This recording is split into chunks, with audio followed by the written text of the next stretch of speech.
Tonight, The Last Martian by Fredric Brown.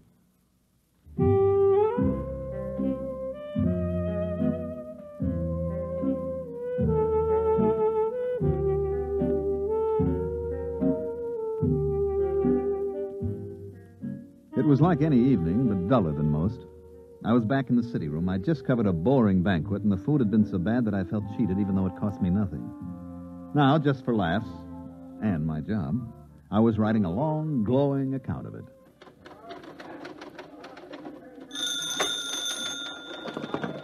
City desk, Corrigan. Yeah? You what? Mm-hmm. Yeah, sure, why not? Okay, Barney. Yeah. Bill. Yeah? You finished typing that banquet story yet? Finish it, huh? 30. Okay. You know Barney Welch, don't you? Barney's bar? Of course I know him. I know you know him. It's just a rhetorical question. What about him? He just phoned. So?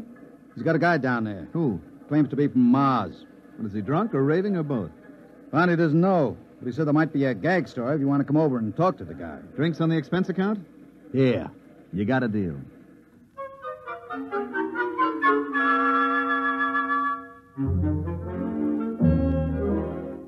There wasn't a Trib reporter who didn't know Barney well enough to borrow money from him. I made for the bar like a St. Bernard makes for a fallen traveler and ordered a quick one with water on the side. Keep the bottle handy, Barney. Which one is the Martian? You see the tall, dismal-looking guy sitting alone there in the booth? Over there? That's him. What's his story? Well, he says he just got in from Mars 2 hours ago, and he's trying to figure it out.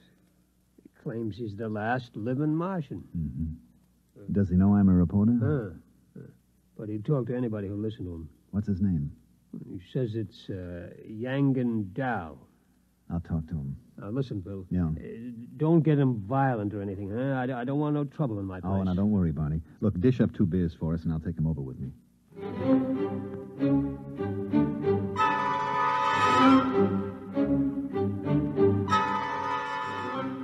Barney drew 2 beers and cut off the heads. He rang up 60 cents, gave me my change, and I went over to the Martian. Mr. Dow? Yes? You mind if I sit down? Help yourself. It's a free country. I brought you beer. Barney, the bartender, told me something about your problem. Oh? Thanks for the beer. Drink up. Well, I suppose you think I'm out of my mind, but, well, maybe you'll be right. The bartender probably thinks I've flipped my lid. Listen, are you a doctor? Nope. Do you think I'm insane? I'm not a doctor, and I haven't even heard your story yet. How can I tell? Okay, I'll tell you. I'll tell you everything that happened. Then you tell me if you think I'm all right.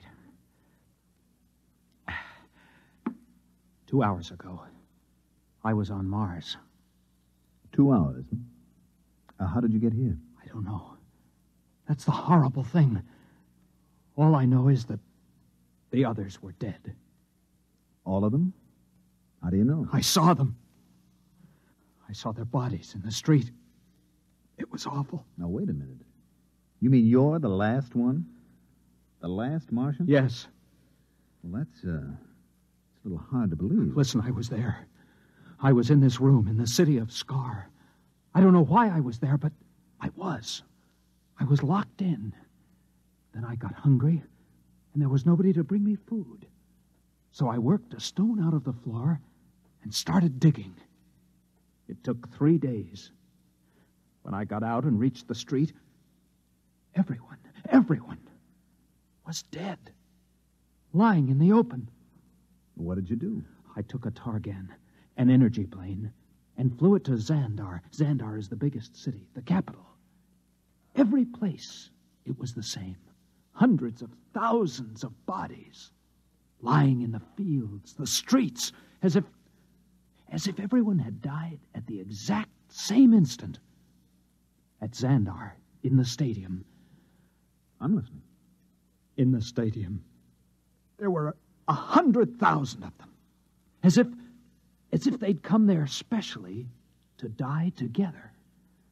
I landed my ship there. In the stadium? Yes. Mm-hmm. I see. Well, there, in the stadium, they had built some sort of platform. On it was a column made of copper. Copper is a rare metal on Mars. And there was a push button. Where? In the copper column. Oh. And there was a Martian in a blue robe, a priest, right under the button. It was as though he'd pushed the button and died. And everybody else had died with him. Except you. Yes. All except me. And then? And then I was on a Madison Avenue bus, riding to work, here in New York. Oh, now wait a minute. Listen, I know you don't believe me. I know it sounds as if I was stark raving mad, but take it easy, huh? You know what I think? What? You've had some sort of terrible shock. Well, of course I have. There were 3 million of us, all dead. I don't mean that kind of shock. Of course, it was a dying world anyway.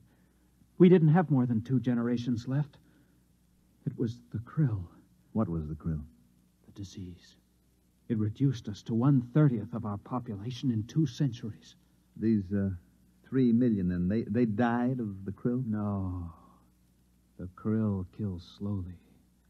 These people died like that, with a push of a button. Why didn't they escape? We tried to develop space travel, but we couldn't. We couldn't even reach Deimos or Phobos. Where are they? Our moons. Oh, I don't know too much about this stuff. It was horrible. Mm-hmm. Can I ask you a question, Mr. Down? Anything you like. Well, if the Martians didn't develop space travel, how do you think you got here in New York City? I don't know. It's driving me wild. I'm Yangan Dal, a Martian. And I'm here, in the body of an Earthman. The body of an Earthman? Of course. You don't think Martians look exactly like humans, do you? I'm 3 feet tall, weigh what would be 20 pounds here on Earth. I have 4 arms and 6 fingers on each hand. Barney? Yeah? 2 more beers, huh, with whiskey chasers? Right? Go on, Mr. Down. I don't mean to interrupt. It frightens me. Oh, I can understand that. Your drinks. You want some help? Thanks, Barney. Drink up, Mr. Dow. Thank you. By the way, who is this Earthman whose body you've got? Its name is Howard Wilcox. Howard Wilcox, huh? I'll just write that down. Address? It's in the wallet. 45 Amber Court. Mm-hmm. This Howard Wilcox whose body you're in, does he have a family? It is married to a female of this species, yes. Well, have you been home? No. Then how do you know? I have all of its memories. I can do everything it could do. I know everything it knows. Oh, I see. I even have its tastes. Beer, for instance? Yes. Mm-hmm. You have a job? At the Humber Lamp Company, 34th Street. Well, maybe you ought to call your wife. No, it frightens me. Why? This body, it loves its wife. Let me buy us around. There's money in these pockets. Okay. It's very good of you to listen to my story. Barkeep, another round, please. Tell me, Mr. Dow, did you ever suspect before that you were a Martian? Suspect? I am a Martian. Don't you understand? Well, how did you get in here? I told you this body was on its way to work on a Madison Avenue bus, and then I was inside it. It was thirsty, so it stopped for a drink. And I thought maybe the bartender could give me some advice. So I started talking. Don't you believe me? Listen, Howard, you should be due home for dinner by now. Now, you're making your wife worry. Why not phone her? I'm afraid. What's there to worry about? Whether you're Yangan Dahl or Howard Wilcox, is a woman sitting home worrying. I suppose you're right. Of course I'm right. You're very understanding. Oh, not at all. You wouldn't want to come with me, would you? Hmm? I mean, I'm sort of afraid. Well, it would look funny. I could tell her you're an old school friend. We could have dinner. And then maybe I could get to know her. You really want me to come? Would you? Let me make a phone call first, okay? Fine.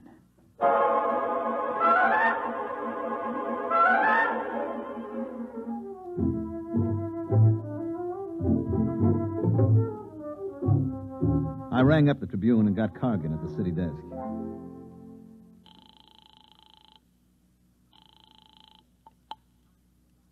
City desk, Cargan. Hi, Bill Everett. Did you find him? Uh-huh. Well, There's something strange about this guy. you think he's insane? I don't know. What do you mean you don't know? Is he or isn't he? Well, he's got the whole story so perfectly organized, he might even convince somebody it's true. He remembers every detail. What do you figure you're going to do? Well, I'm going home with him. I'm going to meet his wife and observe them. How many drinks have you had? Oh, I'm sober. Don't worry. Me worry. Look, maybe you better come back here and I'll let Vincent handle this story. No, that isn't necessary. Just let me tag along a while. Okay. But if you want help, yell and I'll send Vincent. I will. Don't worry. What's this guy's name? Howard Wilcox. Address. 45 Amber Court. Okay. Oh, and Bill, Yes? just remember one thing. What's that? You could be playing with dynamite. Watch your step.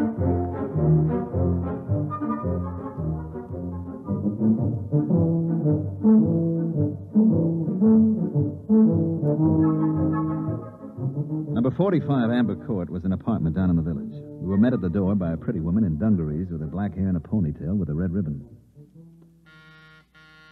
Let me handle it, okay? I wish you would. Howard, I was so worried. This is Bill Everett. I'm an old boyhood chum of your husband, Mrs. Wilcox. We met, and I asked Howard to have a few drinks, and I'm afraid it's all my fault. Bill is having dinner with us. If it isn't too much trouble. Well, no, of course not. Well, that's very generous of you. Well, if you'll excuse me, I'd better start dinner. Howard, Yes? are you all right? Why, yes. Fine. You didn't kiss me. Oh, well, That's better. That's the first time in 11 years Howard hasn't kissed me when he came home. Well, we stopped and had a few drinks. It was all my fault, really. Look, just make yourself comfortable. I won't be long. do you think she suspects? Of course not. I'll have to tell her. You want to wind up in an institution? No, but I can't keep up this pretense. Just set your mind to it. Now, after a while, it'll become natural. You'll forget that you ever were a Martian. You do believe me, then, about being a Martian? Of course. Oh, that's good to know. Now, look, whatever you do, don't tell your wife. It would ruin her life. I'll try not to tell her. Try very hard. Now, don't tell anybody. You and the bartender know, of course. We'll keep it quiet. Don't worry. Good. Do you think you can carry it off? I'll try. Good boy. Now, tell you what. If you get into any kind of trouble, I mean, if you just have to talk to somebody about it, give me a call, Here, at this number. Now, if I'm not in, you leave a message with my boss. His name is Cargan. Cargan. You promise? I promise. Fine. You're very kind. This body... I've never met anybody so kind here on Earth. Forget it. Well, what have you two been discussing so secretly? Just business. Oh, I'm sorry about being late, dear. Well, you might have phoned. After all, you were only a few blocks from the house. It isn't as if you were on Mars or someplace.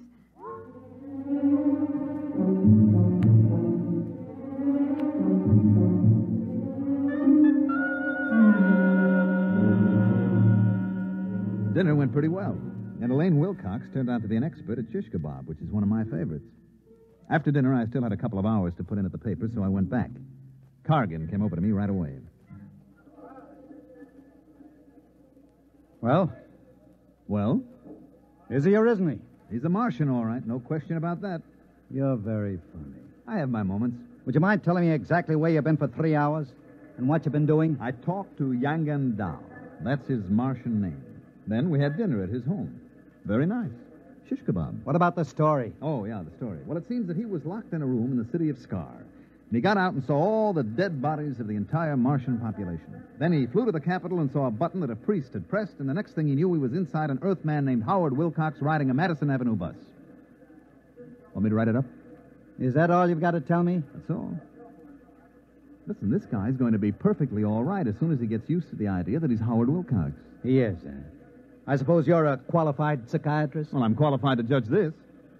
I'd better send Vincent over there. There's no need for that. I have a distinct feeling you've let your emotions get into the act. Well, what's wrong with emotions? They don't belong in this business. Look, Cargan, this is a decent enough guy. He's a little bewildered, maybe. Now, why not let him live out his life in peace? He may be dangerous.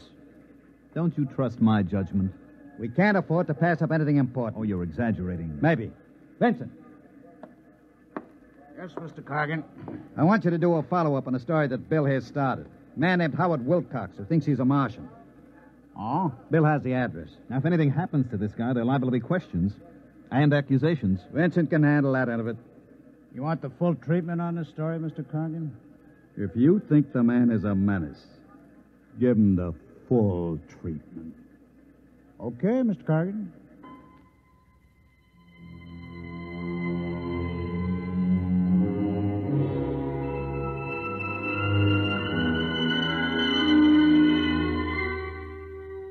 I gave Vincent the address, feeling like a murderer, and then I beat it to the nearest phone booth and called Howard Wilcox's home. His wife, Elaine, answered.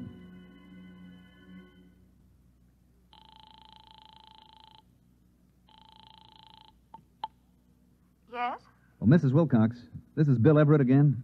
Oh, did you forget something? No, I have something to tell you, and it may sound a little weird, but bear with me. Oh, what is it? A man from my newspaper is coming over. His name is Vincent. Now, he's a big, ugly man with a scar on his lip. He's coming over here? He's on his way now. Well, what for? Well, that's the part you aren't going to believe, Mrs. Wilcox. Well, try me and see. He's going to murder your husband. I'm afraid I didn't hear you. I said he's coming over to murder your husband. You and Howard did do quite a bit of drinking. I'm trying to do you a favor. Now, listen to me. I'm listening. Send him away. Tell him Howard had to leave town. Do you hear me? I hear you, but really... Please, Mrs. Wilcox, if your husband means anything to you. Well, of course he does, but why not call the police? They'll laugh at you. I'm coming right over. I'll explain when I get there. And remember, your husband's life depends on this.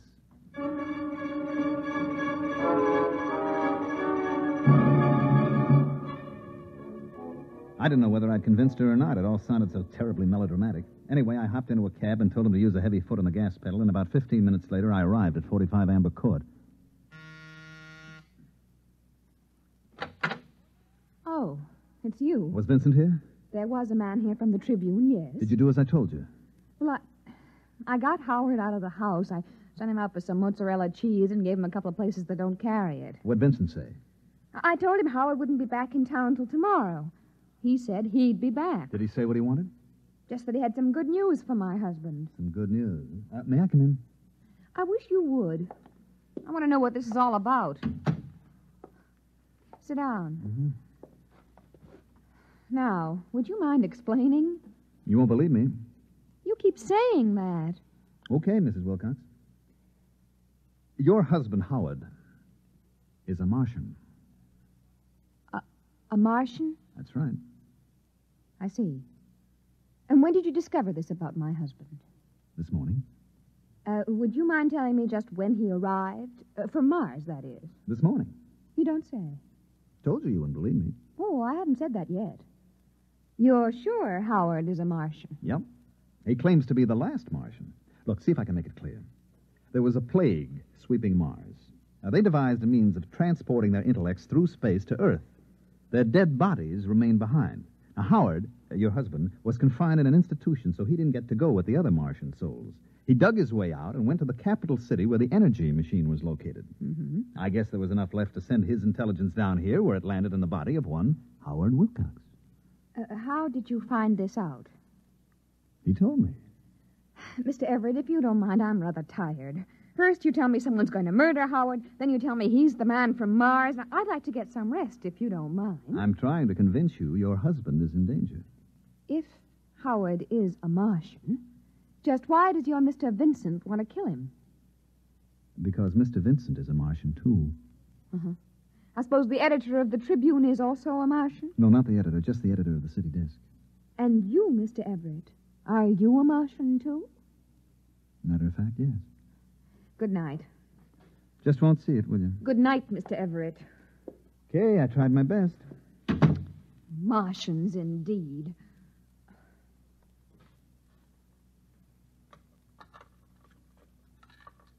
Oh, Howard, thank heavens.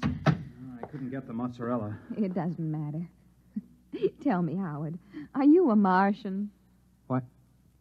Why, yes. How did you know? Oh, woman's intuition. It's terribly late, dear. Let's turn in. No, not yet. I want to know how you knew I was a Martian. Howard, please, I've had just about enough of this nonsense today. It isn't nonsense to me. Only this morning I was Yang Gandal, a Martian. Now I'm in the body of your husband. Is this a joke you and your friend Mr. Everett invented to torture me? Because if it is... It isn't a joke.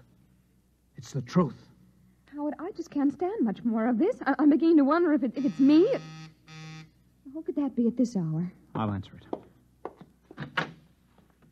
Yes? You are Mr. Howard Wilcox? Yes? My name's Vincent. I'm a reporter from the Trib. Yes? May I come in? Yes. Who is... Oh, Mr. Vincent. I see your husband has unexpectedly returned from out of town, Mrs. Wilcox. Now, look here. Would you mind telling me why you lied to me? Yes, I would. Does it have anything to do with the fact that you know your husband's secret? What secret? That he is young and dull, a Martian. Well, I don't know what you're talking about. I think you do. Why is there such concern? I am Yang Gandal. I am a Martian. The last Martian, as far as I know. That is where you're wrong, Mr. Wilcox. Wrong. You see, there are many of us. Many? Like me? Hundreds of thousands. We were teleported to Earth during the Great Migration and found ourselves, like you, inside human beings. But then I'm not alone. You do understand my position. Perfectly. I can establish contact. We can remember our old home. Unfortunately, no. I don't understand. Sadly enough, young and dull, you were considered mentally ill on Mars. Ill enough so that you were institutionalized. But here on Earth, a person like you represents a distinct threat to us. How do I threaten you? You're unstable. You may give us away. That would spoil it. Spoil what? Our plan. Plan? You have not heard of the plan? I heard of no plan. I was in an institution. Yes. You are certain now? Of course. What plan? If you knew, I would have been forced to destroy you. You've just saved your own life, young and dull, and that of Howard Wilcox as well. What are you going to do? Nothing. Nothing at all. Aren't you afraid that I'll do something? Such as? Tell people my husband is a Martian. Really, Mrs. Wilcox, you know better. You'd be laughed at or sent to the nearest psychiatric clinic. No, we aren't at all concerned with the fact that people will betray our presence here on Earth. I'm sure you can appreciate the reaction if you were to phone the police and tell them that the Trib reporters are all Martians. Well, not all. Just the city editor and yourself and Mr. Everett. How did you know that? Perhaps I'm one myself, Mr. Vincent. It isn't possible. Why not? Are you... Tell me where you were born. What city? I was born in Undanel near the dead canal of Krilla. Your name? Zanat Cree. You are party to the plan? The plan to take over the Earth? Of course. Your husband, young and dull. Why did you not inform him? For the same reason you did not. He is unstable. But there is no need to worry. I will care for him. Amazing. Now, would you mind leaving us alone? We have many things to discuss. Of course. Amazing. Positively amazing.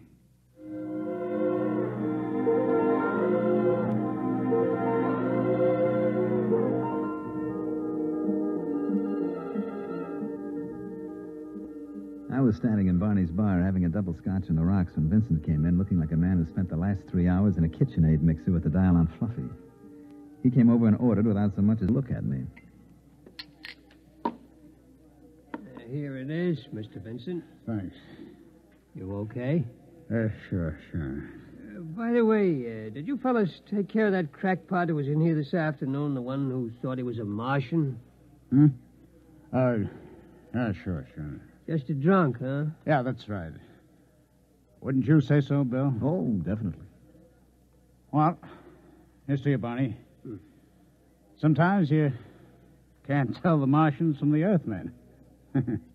You know? It's getting to be that way, Mr. Vincent.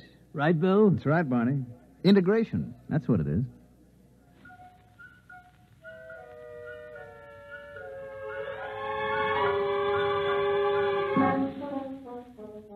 I gave Barney a sly wink and lifted my glass along with Vincent. Of course, Barney understood. You see, he's one of us, too.